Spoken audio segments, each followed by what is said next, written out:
Hello, guys, and welcome back to the channel. To the Cask Connoisseur, should I say? Sorry. We're back now with part two.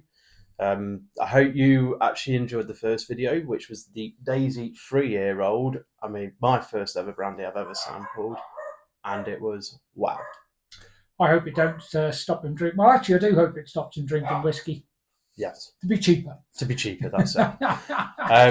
But yeah, no, definitely no. So we're about to try the 5-year-old next. I just want to make sure before we move on to that though is if you haven't already, please do give us a good old subscribe to our channel. We love doing these videos, me and Chris do. It's why we enjoy doing the Cask Connoisseurs. And to do something different like this, it's amazing. So yeah, please make sure you give this video a good old like and give that channel a good old subscribe. Right, time to move on to the 5-year-old, Chris. Okay, so this is Daisy again, and the label is that. So it just says Daisi Brandy. Again, reading off the back, it should just say.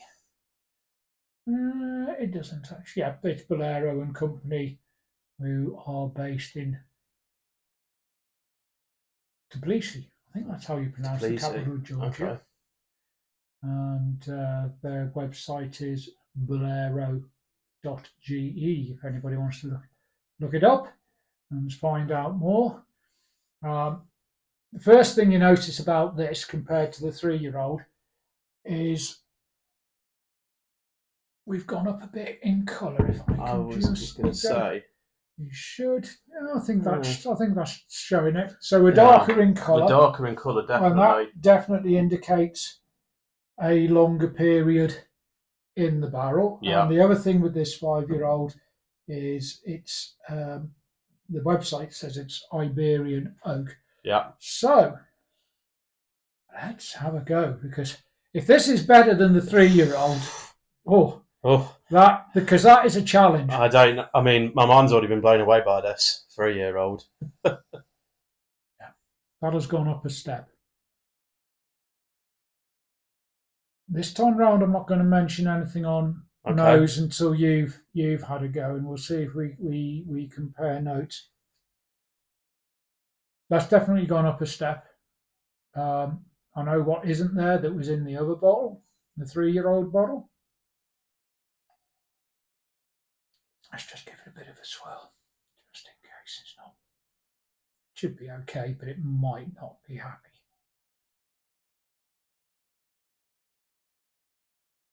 Yeah. I'll come back to that. Now, the interesting bit.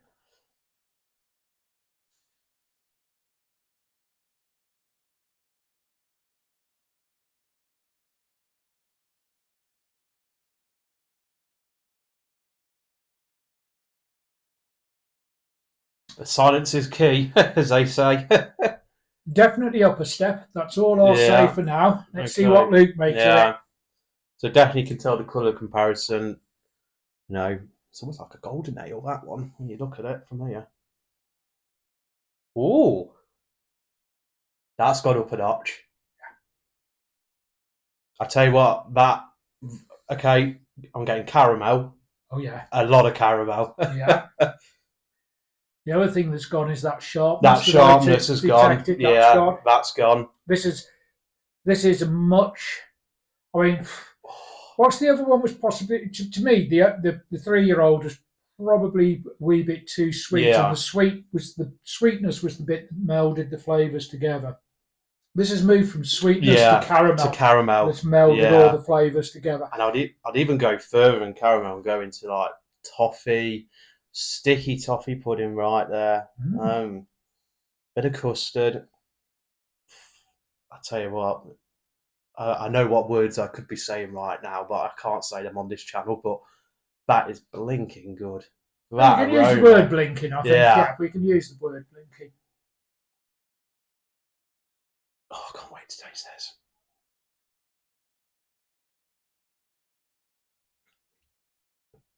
Oh. Wow. That is wow. That is so, it's sweet, it's smooth.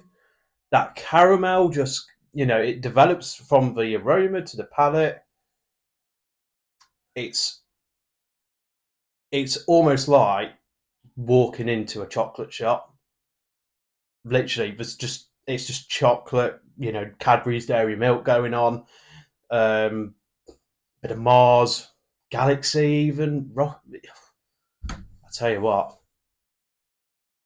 if you love the show Willy Wonka and the Chocolate Factory, honestly, that's making me thinking I'm living right next door to a chocolate factory right now. That is amazing. Yeah, the aroma's lost the sharpness, but there's still a connection between the two. Definitely overwhelming flavour is caramel, but I'm getting. I think there's hints of almond in there. I'd say there's little bits of almond. I will say there's little bits. And see, to me, I'm just picking it up. That's so much sweetness. I'm going down more like the route of, as I say, chocolate. I mean, I'm gonna have to go in for another smell because that smell is just. So it's interesting because I'm saying that's not as sweet because it's come down to, rather than vanilla sweetness, it's come down to a caramel, and it is possibly more than a toffee than a caramel because that sweetness isn't there. I mean, the finish. I mean, we're going to have to go and cleanse our palates before we go on to the 7-year-old because the finish just goes on and on and on. Yeah. And I would be really happy on a winter's night to sit there with a glass of that in front of the fire. Yeah. I mean, this is easy drinking. Easy drinking. I'm going to find my negative because we've always got to find a negative. This is easy drinking. This is a bottle that once opened will not last you long. Absolutely not. Promise you. No. It is. Well, I'll come clean. I actually haven't. I might have had the odd brandy in the last decade. I don't think I've actually bought a bottle of brandy in the last decade. But I'm already sitting there thinking to myself, you know what? These would be quite a nice thing to just have. That to drink. To me, and quote me if I'm wrong here, Chris, but to me, that's got an element there which is also the same to me as a sherried whiskey. Yeah. It's just got that same versatile complex going on. That's why I'm probably enjoying it because, I'm a sherried whiskey man myself. And I've just had another thought because they don't produce it any longer. Thornton's Brazil Nut Toffee. Yeah. And this finish, I'm thinking Thornton's Brazil Nut Toffee, maybe with a little added bit of treacle. A little bit of treacle, not too much, but I completely agree with you on that. That is well. Anyway, guys, we're going to pause it there. So this is the end of part 2. Please give this video a good old like because I'll tell you what, I'm probably going to have to give it a like myself because so far this one is on my agenda of winning. So we'll be back for part 3 very, very shortly where we will be doing the 7-year-old and then we will then come to the final conclusion where me and Chris can decide which one is our favourite. But please give this video a good old like and don't forget to subscribe to the Cask Connoisseur. We'll be back very, very soon.